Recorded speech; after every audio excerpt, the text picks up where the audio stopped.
সব বিভেদ ভুলে এক হলেন দেশের আলোচিত কন্টেন্ট ক্রিয়েটর হিরো আলম ও তার স্ত্রী রিয়ামনি। দীর্ঘদিনের নাটকীয়তার অবসান ঘটালেন দুজন। জোড়া লাগল দুজনের ভেঙে যাওয়া সংসার। গত মঙ্গলবার নিজের ফেসবুক আইডি থেকে একটি পোস্ট করেন রিয়ামনি, যেখানে তিনি একটি ছবি পোস্ট করেছেন। ছবিতে তাকে হিরো আলমের সঙ্গে দেখা যায়। হাতে ছিল একটি স্ট্যাম্প।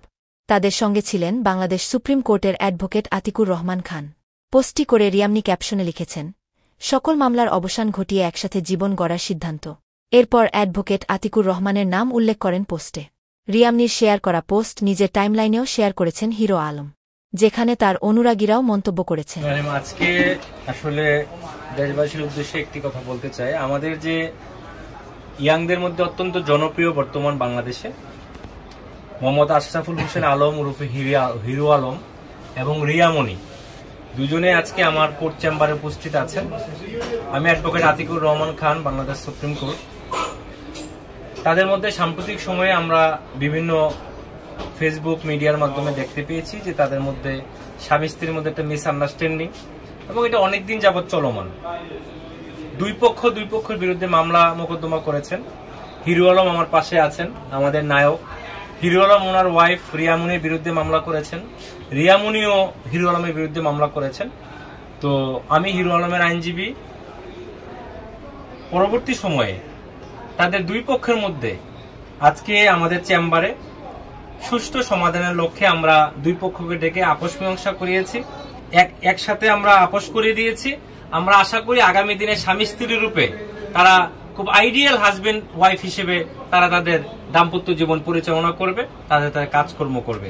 প্রিয় দেশবাসী, সকলের আগে আমি হিরো আলম এবং রিয়ামনি দুইজনে আপনাদের কাছে ক্ষমা দৃষ্টি আকর্ষণ করতেছি। মানুষ বলতে ভুল হয়, আমরা হয়তো অনেকে ভুল করেছি দুইজনে, সে ভুলের ঊর্ধ্বে কেউ নেই। আল্লাহ পাকের কাছে ক্ষমা চাইলো, আল্লাহ পাক ক্ষমা করে। আর আমরা তো মানুষ, সেই হিসেবে আপনারা সবাই আমাদেরকে ক্ষমা দৃষ্টি দেখবেন। আর আমাদের দুইজনে রিয়ামনি এবং হিরো আলমকে দুই পক্ষে আমাদের আইনজীবী হিসেবে আমাদের আতিক ভাই আছে। আতিক ভাই আমাদের দুই পক্ষের কথাবার্তা শুনে এবং মামলা দুই পক্ষে আমাদের মীমাংসা হয়ে আমরা একত্রিত হয়েছে যে রিয়ামনি যে মামলা করেছিল সে মামলা উঠাই নিতেছে, আমি তো রিয়ামনির উপর যে মামলা করছি উঠাই নিতেছে। উঠাই নিয়ে আমরা দুইজনের সামনে একসাথে সুন্দরভাবে যাতে সংসার করতে পারি এবং সুন্দরভাবে চলতে পারি, এবং আমাদের দ্বারা মানুষ যারা কিছু শিখে আমরা এই ধরনের কোনো কিছু আপনাদের সামনে নিয়ে আসবো। এবং রিয়ামনির জীবনে যে ভুল করছে আমি চাবো যে তুমি স্ত্রী হিসেবে একটা স্বামীর এরকম দায়িত্ব এবং স্বামীর কথা মতো চলা, যে বারবার তোমার উপর আমার একটা অভিযোগ দিলে তুমি আমার কিছু কথা শোনো না। দেশবাসী সবার কাছে আমি ক্ষমা দৃষ্টিতে বলছি, আমাকে ভুল করলে আমি তাকে ক্ষমা দৃষ্টিতে দেওয়া অবশ্যই মাফ করে দেবো, এবং সে আমি যদি কোনো ভুল করি তুমি সেই আমাকে ক্ষমা দৃষ্টিতে দেখে বাকি জীবন যাতে ভালোভাবে চলতে পারে সেই হিসেবে দেশবাসীর কাছে দুইটি কথা। বিগত দিন আমাদের মধ্যে যে ঝামেলাটা চলছিল এটা অ্যাকচুয়ালি অসুস্থ ঝামেলা আমি মনে করি। সম্পর্কের মধ্যে যখন তৃতীয় ব্যক্তি ঢুকে যায় তখন সম্পর্ক এরকমই এলোমেলো হয়ে যায়। তো আমরা আশা করছি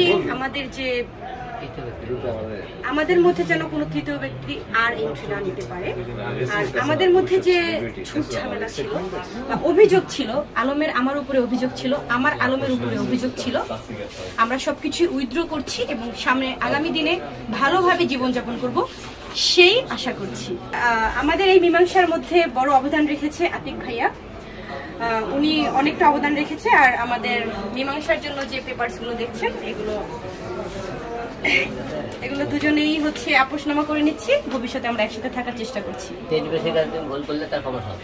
অবশ্যই ভুল করেছি। আপনারা দেখেছেন যে যখন রাগ ওঠে মাথায় তখন কিন্তু ভুল সিদ্ধান্তই নেয় মানুষ, রাগ মাথায় কঠিন সিদ্ধান্ত নিয়ে ফেলে। সো আমিও ভুল সিদ্ধান্ত নিয়েছিলাম, ভুল কাজ করে ফেলেছিলাম। এখন আশা করছি সামনে আর কোনো ভুল করবো না। Thank you so much.